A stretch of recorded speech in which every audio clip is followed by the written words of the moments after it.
episode number 3, we had the opportunity to speak with Corey Harper. He grew up without any internet or television, and he surrounded himself with his dad's music collection. From there, he started singing on Instagram, and he connected with Cody Simpson.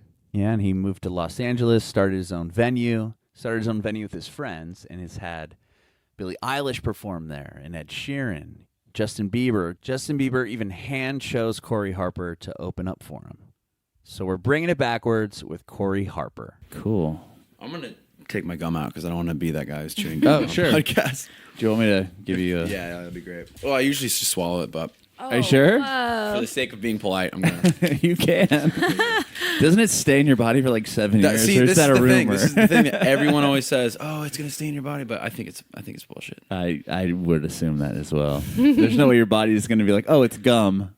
I can't digest this. I put some questionable meals in my body before, and they've been digested fine. So I think I'm all right. All right. So you were born in Missouri, and then you moved to Portland, and that's where you grew up. Or? Yeah. I was born in St. Louis. Okay. I grew up there for 5 years. My dad was a pastor at a church there, and he got a job, like his dream job. He wanted to move from being like someone who preached at people to someone being a professor of theology. So he was getting his doctorate in church history and religion at SLU, and then got a job over in Portland being a theology professor, and we all moved.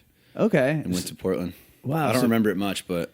So when you were really young, he was like the pastor at the church? Yeah, he started an evangelical free church in St. Louis and had been like on a board of one of the churches there, and then just like didn't really like doing it anymore, and wanted to kind of just be have another role of just like teaching people what's up, instead of just telling people. Right. Which I always thought was such a respectable move in his career, because I'm like, he's just a very smart guy. He like loves all sorts of bases of like religion and just like that's what he wanted to study. And so we moved to Portland. My whole family moved. Me, my brother, my sister, my mom we actually moved to a city called Vancouver, which is so confusing. So when I say I'm from Vancouver, Washington, people are so confused because they're like, are you Canadian? Right. Are you from DC? Like, because a lot of people forget about Washington State. Mm-hmm. Yeah. Especially people on the East Coast. So Sure. I grew up, so Vancouver is the last town, and it's kind of, it's way bigger now just because of how big Portland's got over the last couple of years, but it's like a metropolitan area of Portland. It's like it's a suburb of the whole metro, Portland metro area, which is weird because it's in a different state. Yeah. But a lot of people who live in Vancouver work in Portland and vice versa. Okay, so it's close enough for you to just drive across state lines, I guess? Yeah. I heard there's like a good tax system there. Like there's I no was going to bring this sales up. tax. Yeah. It's like you're either on a really good end of the stick or a really shitty one, because like if you live in Oregon, you have no sales tax, and then work in Washington, and you have the great income tax that Washington has, but Oregon has the worst income State tax. income so tax. it's like if you like my dad has like the worst. Working in Portland, you have like really harsh income tax, and then living in Washington, you also have to pay tax. So it's kind of funny how that works, but like.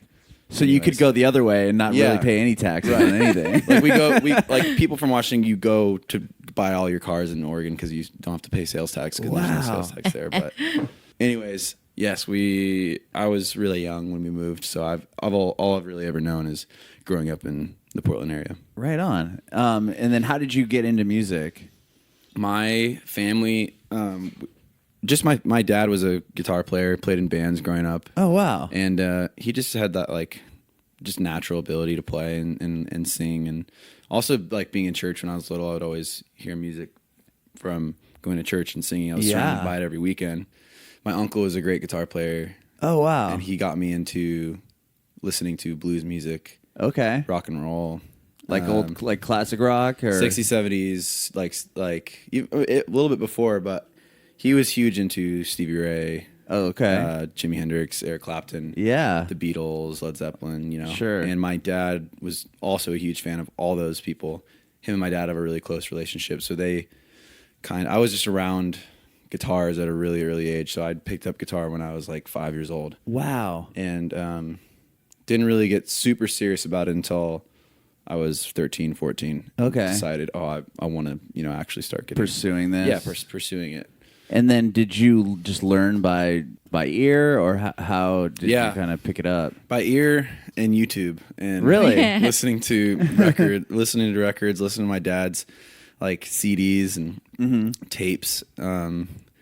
My household wasn't really an electronically progressive household, so we didn't I didn't have cable growing up, so I wasn't like a MTV kid. I didn't really watch MTV because didn't have cable, and then we didn't really have like high speed internet, so I was never on. We had one computer in the house, so it was always being used, and it was super slow. So I just learned by listening to all the CDs, and tapes that my parents had. And when I was 14, we got I was probably like 13, 12 or 13. Anyways, got like a MacBook, and it was like this whole like pivotal moment of like my like music listening ability, and like downloading LimeWire and like listening to like all this music. And I was like, oh my God, I discovered so much music just from, having the accessibility of having, internet and YouTube and iTunes, and then like later Spotify and stuff like that. So, but it all started with me really just, my parents knew really great music and grew me up on really great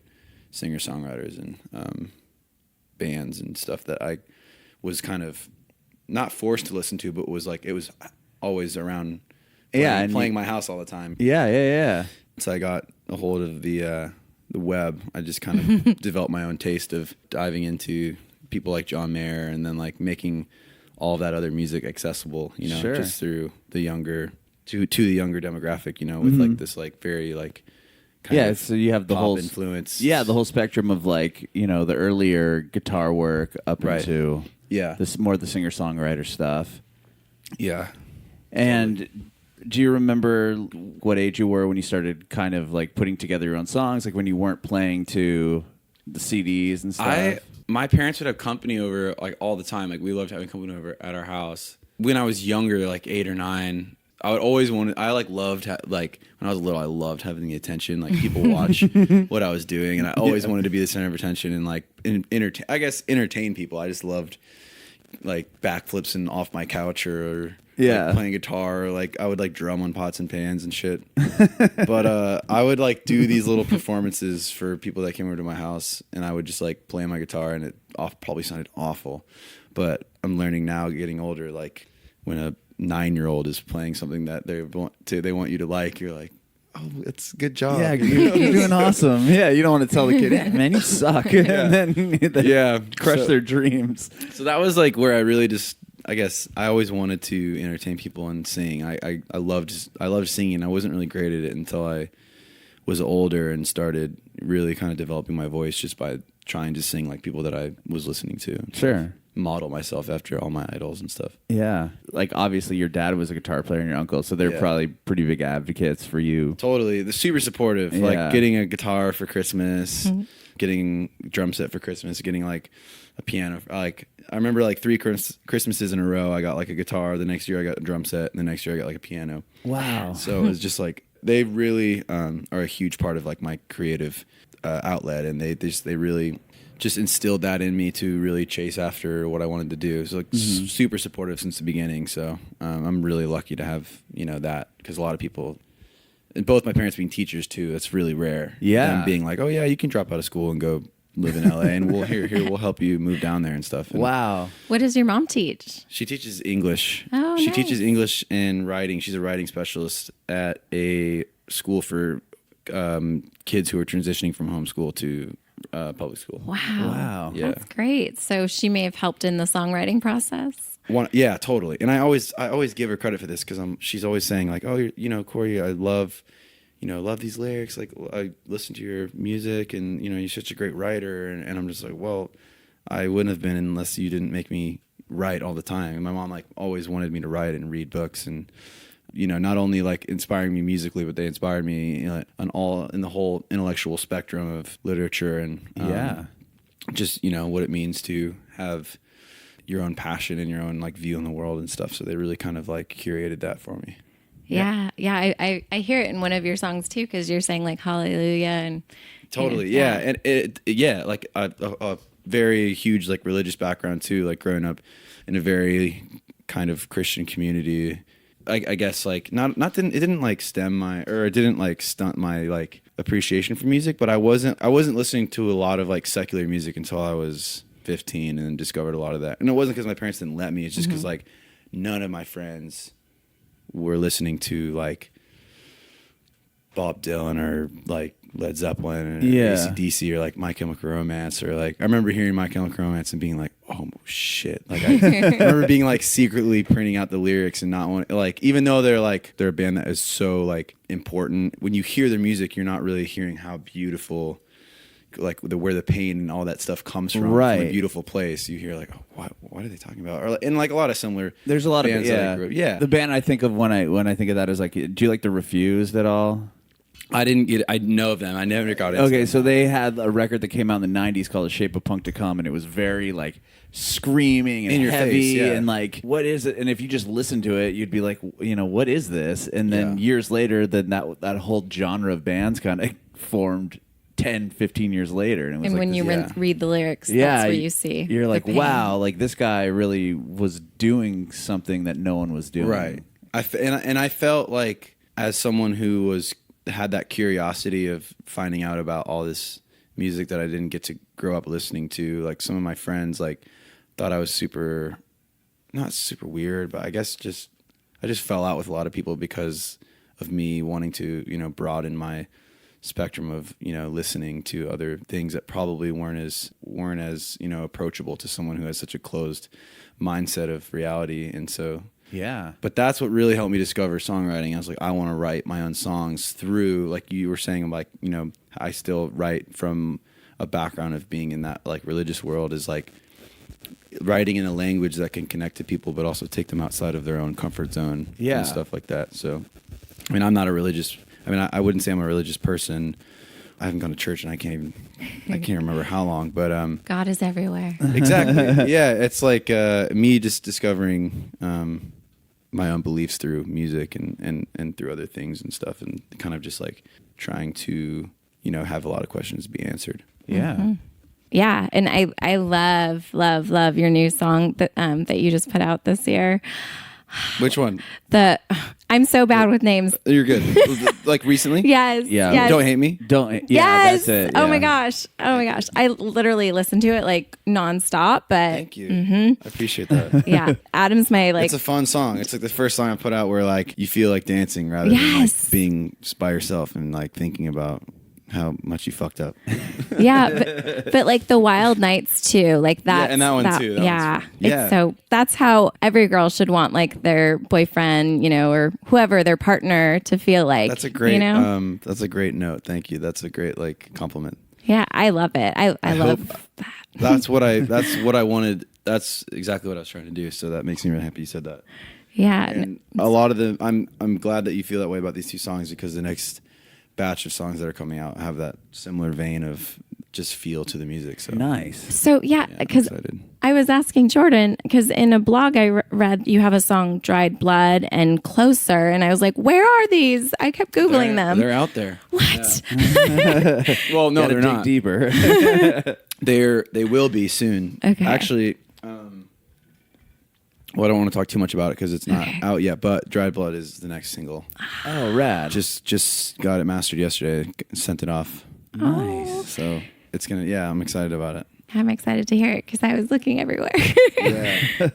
I mean, there's probably some live versions of it somewhere, but yeah, I'm excited to put out some of this new music. Rad. Well, I want to go back real quick to... Yeah, we kind of got ahead. Sorry.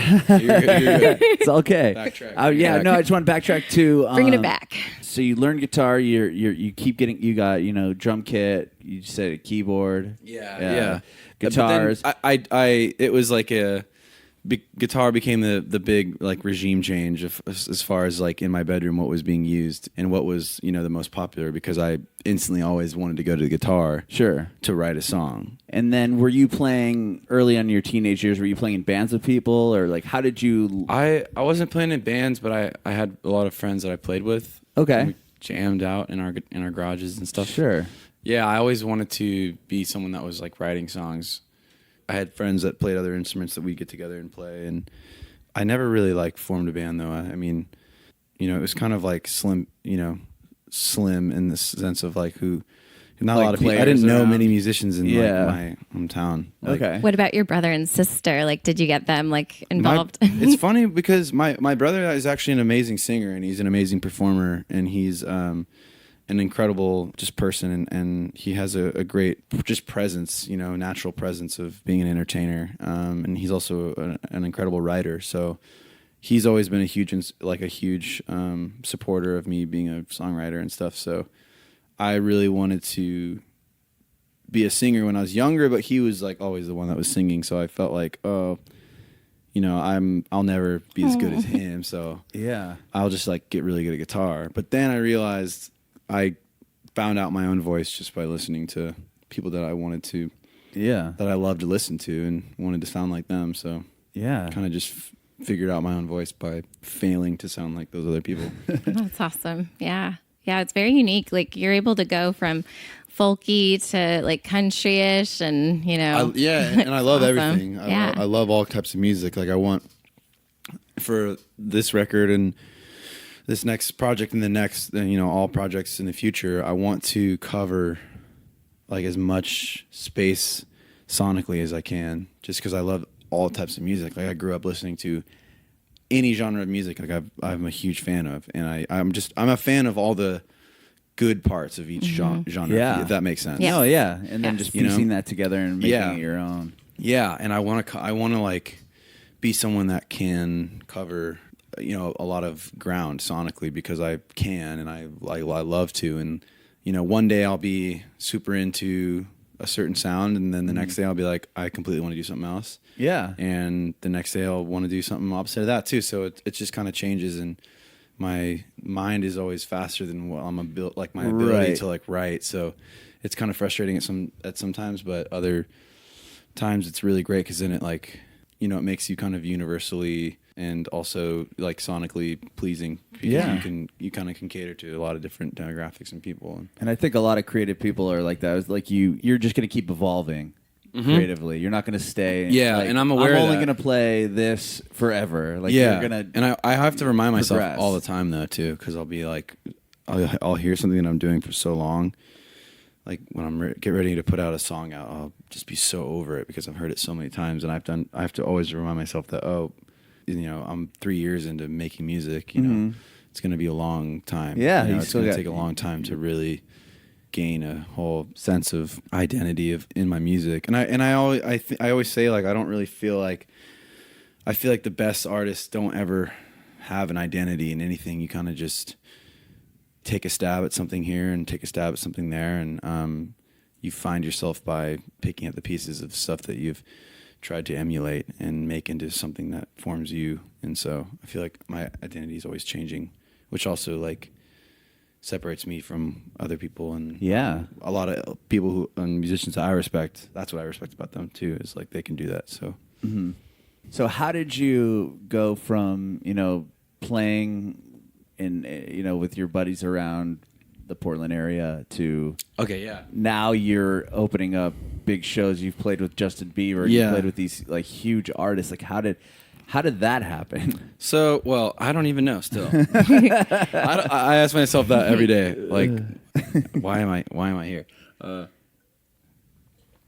So I moved to Eugene, Oregon. I went to a small school out there, a community college. I was living on the University of Oregon campus in Eugene. Okay, so you graduated high school. You decided Yeah, to well, go I took a year off of high school, actually. I traveled, moved to Australia. Oh wow. Just I didn't want to go to school because that was the last thing that was on my mind. I really wasn't. I just did not have any idea what I was going to do. Okay.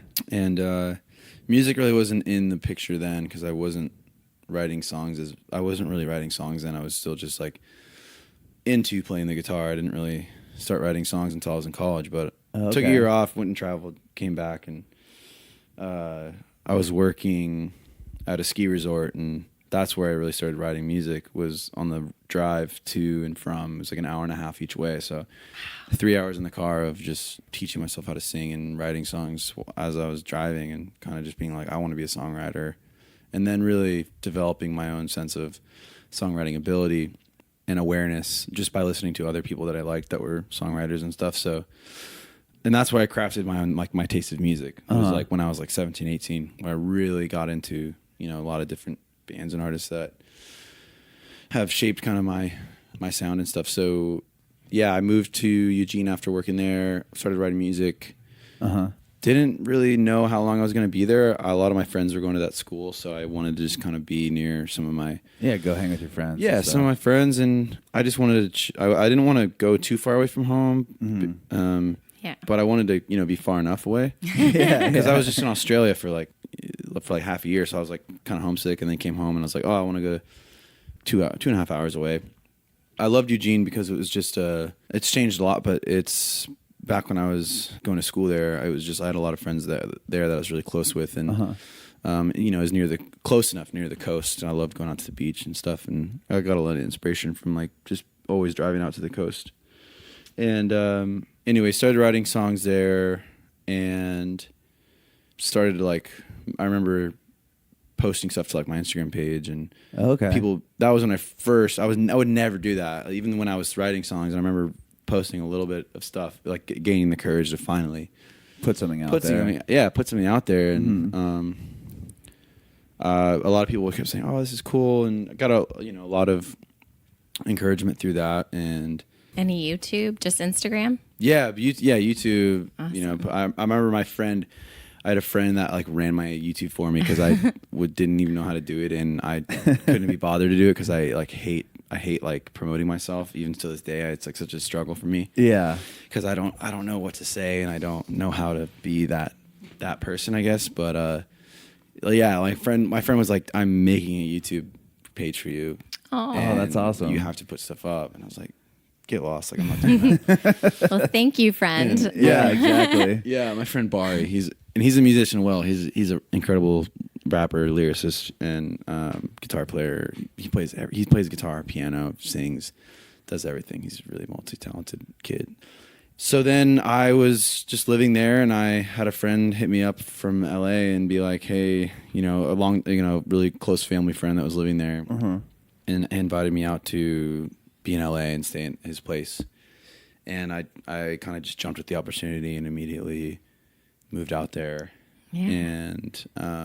And that's when you kind of knew you're like, I'm just going to pursue music. Yeah. Okay. Right. It was one of those things where I didn't really know what I was doing, but he had said, "Hey, I have a spot for you to come be here if you want to be here." And I was studying at this college, and I was barely going to school because I was writing so much, and I was playing, guitar all the time. And I was just like, well, whatever. So I kind of was just like, I went to school. I remember going to the office and being like, "Hi, I'm just dropping out." And they remember that it being like such a fast transaction to them, being like, "Okay, cool, here you go. Here, just sign this." I'm like, "Oh, it was that fast? All right." Like, "Okay, cool, awesome." And it wasn't like, "Are you sure?" Yeah. They didn't question you. I wanted them to be like, "Are you sure you're doing the right thing, son?" And no, they're just like, "Okay, just sign this. Here you go. It's a sign." Day. Yeah. I was just like, "Oh, all right." So I packed up my car and moved to California. Stayed with a friend of mine, and I had actually been talking to an artist named Cody Simpson on Instagram. Love him. And he had reached out to me and been like, "Hey, I love your guitar playing. Would you want to come on tour and do a couple shows?" And wow, that's where I got my intro into the music world, was through him. So he really kind of reached out and helped me get started.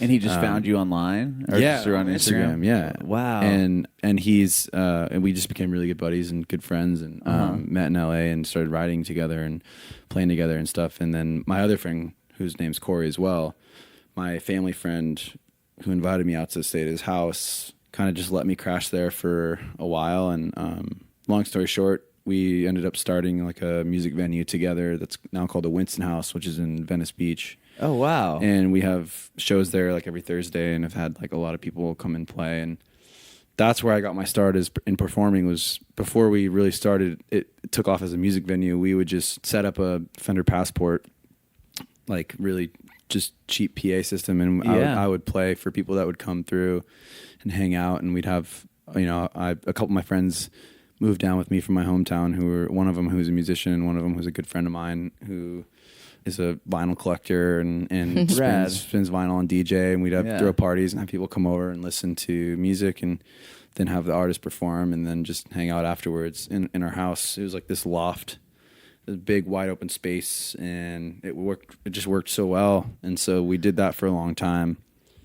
And that's what turned into the Winston House. So that so the place that you guys where you were living in essentially turned into a venue. Yeah, it was like three. It was like three, yeah, exactly. It was like 3 of my friends, and or four or five of us just living in this place, throwing parties for just a reason to drink and have fun. Yeah. And so like being like and inviting people to come play.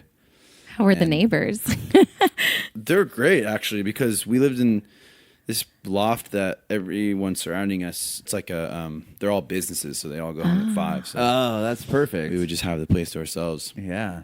And before the loft before that we were living in, before it was anything, was my friend who had invited me out to stay. He had a bunch of tech startups that started through there, but he's a huge fan of music, and he's very passionate about helping people and giving people a platform to be successful. And he invited me out and let me stay, and ended up having his idea was, I want to make a music venue, and I want you to help me do it. And so I was like, sure. Wow. So that's where I got my start performing for people. Was being it there, and that's how I met Jordy. Is because Jordy lived in that house. He went to college with Corey. Oh, wow.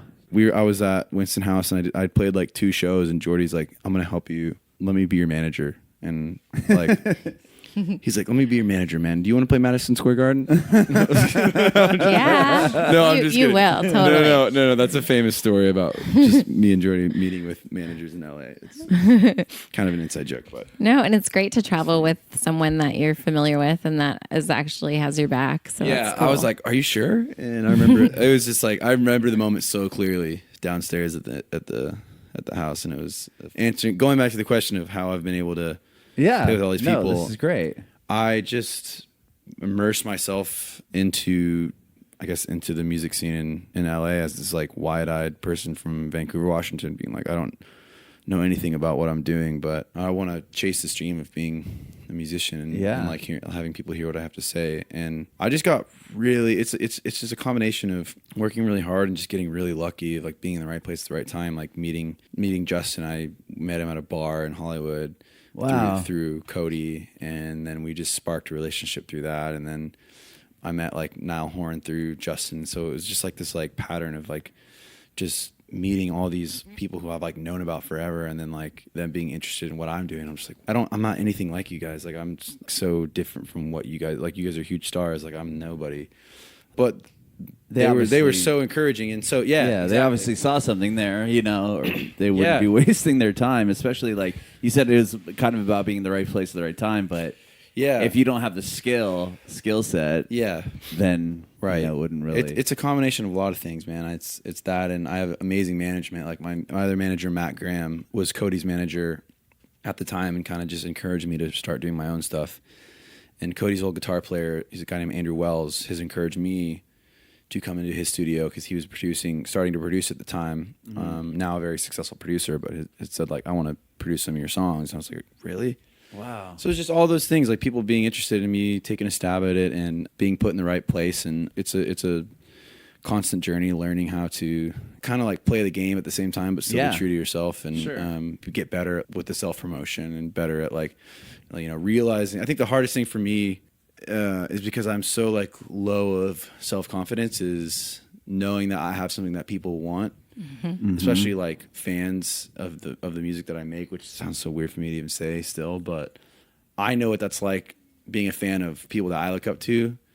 So if they were to just be like, oh, I don't want to put out music anymore, and then I'd be like, so what the fuck? And so be bummed out. Exactly. I kind of have to do those cross parallels, so I'm getting better at that, and it's just a constant battle with that. Yeah, I can imagine that'd be pretty difficult. You just kind of see yourself, it's like, I just want to play and have a good time, and then you're like, now I have all these people that are following me, I have all these fans, and like it's extremely overwhelming. I was gonna say it's got to be extremely overwhelming, especially when you have people like say stuff about you on their Instagram. I'm just like, why are you like, why I don't even have any music to show anybody, and like having this overwhelming amount of people being like, who is this person, and then being like, all right, now what am I going to do with all this? Am I going to just ignore it, or am I going to tap into this space of wanting to, getting comfortable to be awesome.